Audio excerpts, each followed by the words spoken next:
Hello everyone. आज का हमारा टॉपिक है कंटिन्यूस चार्ज डिस्ट्रीब्यूशन। जैसे हमने चार्ज के प्रॉपर्टी में देखा था कि चार्ज की एक प्रॉपर्टी होती है जिसको क्वांटाइजेशन बोलते हैं। तो क्वांटाइजेशन का मतलब ये होता है कि किसी भी बॉडी के ऊपर जब चार्ज आता है तो वो जो जो टोटल जो चार्ज होगा किसी बॉडी के ऊपर वो हमेशा इलेक्ट्रॉन्स का मल्टीपल होता है। यानी कि जितना एक इलेक्ट्रॉन पे चार्ज होता है उसका उसका ही मल्टीपल में किसी बॉडी के ऊपर चार्ज आता है। इसको बोलते हैं क्वांटाइजेशन की प्रॉपर्टी।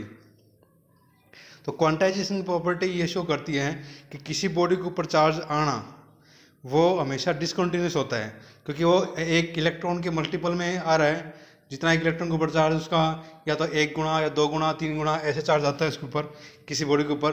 तो ये बॉडी ये क्या शो करता है कि किसी बॉडी के ऊपर जब चार्ज आता है वो हमेशा डिसकंटिन्यूस होता है। तो रियल में किसी बॉडी के ऊपर चार्ज आना उसकी नेट जो वैल्यू होगी वो हमेशा कैसे होती है, डिसकंटिन्यूस होती है। मगर हम यहाँ पे पढ़ रहे हैं कंटिन्यूस चार्ज डिस्ट्रीब्यूशन। मतलब आगे जब क्योंकि किसी बॉडी के ऊपर जब चार्ज आता है तो क्योंकि इलेक्ट्रॉन की संख्या बहुत ज़्यादा होती है किसी भी बॉडी में, और उसको ना तो हम काउंट कर सकते हैं, हमारे लिए पॉसिबल ही नहीं है कि हम इलेक्ट्रॉन को काउंटिंग करें, इलेक्ट्रॉन को गिने कि कितने इलेक्ट्रॉन किसी बॉडी पे आए हैं। तो ये हमारे लिए पॉसिबल नहीं है। तो इसके लिए हमें किसी बॉडी के ऊपर नेट चार्ज की वैल्यू निकालने के लिए हमें मानना पड़ता है कि उस बॉडी के ऊपर जो चार्ज है वो डिसकंटिन्यूस ना होके वो कंटिन्यूस है। तो इसलिए हम कंटिन्यूस चार्ज डिस्ट्रीब्यूशन को पढ़ते हैं कि किसी बॉडी के ऊपर चार्ज कैसा होता है, कंटिन्यूस। तो इसी को बोलते हैं कंटिन्यूस चार्ज डिस्ट्रीब्यूशन। तो देख लेते हैं इसकी डेफिनेशन क्या है। As charge is quantised but charge on a body is so large that is become difficult to calculate the multiples of the basic charge, so it is understand to in terms of distribution of charge we have three types of distribution of charge as follow।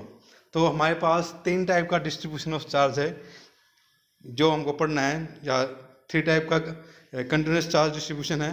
First है इसमें linear charge distribution, when a charge is uniformly distributed over a long line or in one dimension called linear charge distribution। जब किसी line के ऊपर charge आता है या किसी बड़ी लाइन के ऊपर जब चार्ज है, या हम इसको एग्जांपल के समझ सकते हैं, अगर किसी वायर के ऊपर चार्ज आता है तो उसको बोलते हैं लीनियर चार्ज डिस्ट्रीब्यूशन। तो इसके लिए हमें इसका मैथमेटिक है। अगर हमारे पास यहाँ हमने कोई भी एक वायर एक लाइन ली है, हमने एक लाइन हमारे पास ये जिसके ऊपर क्यू चार्ज है, पॉजिटिव चार्ज है इसके ऊपर, और इसकी लेंथ है एल, हमने इसकी एल लेंथ मान रखी है। तो इस लाइन के ऊपर जो चार्ज है उसको हम बोलेंगे लीनियर चार्ज डिस्ट्रीब्यूशन। इसका डिस्ट्रीब्यूशन कैसा बोला जाएगा, लीनियर चार्ज डिस्ट्रीब्यूशन, क्योंकि ये सिर्फ एक डायमेंशन में है। लाइन क्या होती है, एक सिंगल डायमेंशन होती है।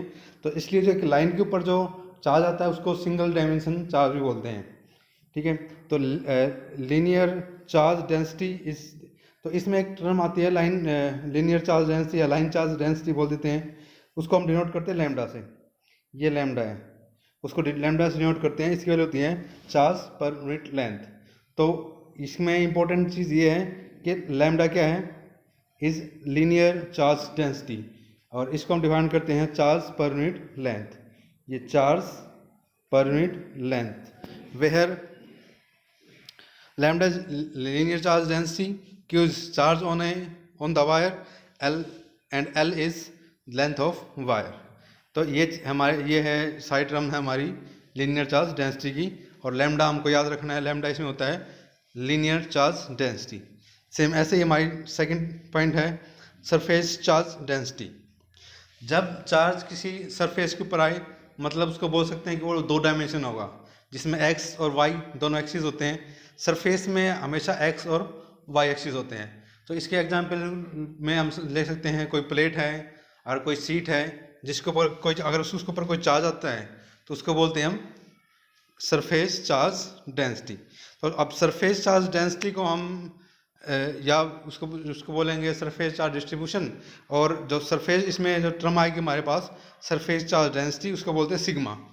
इसमें सिग्मा होते हैं सरफेस चार्ज डेंसिटी, और सिग्मा को हम को डिफाइन कर सकते हैं net total charge per unit surface area.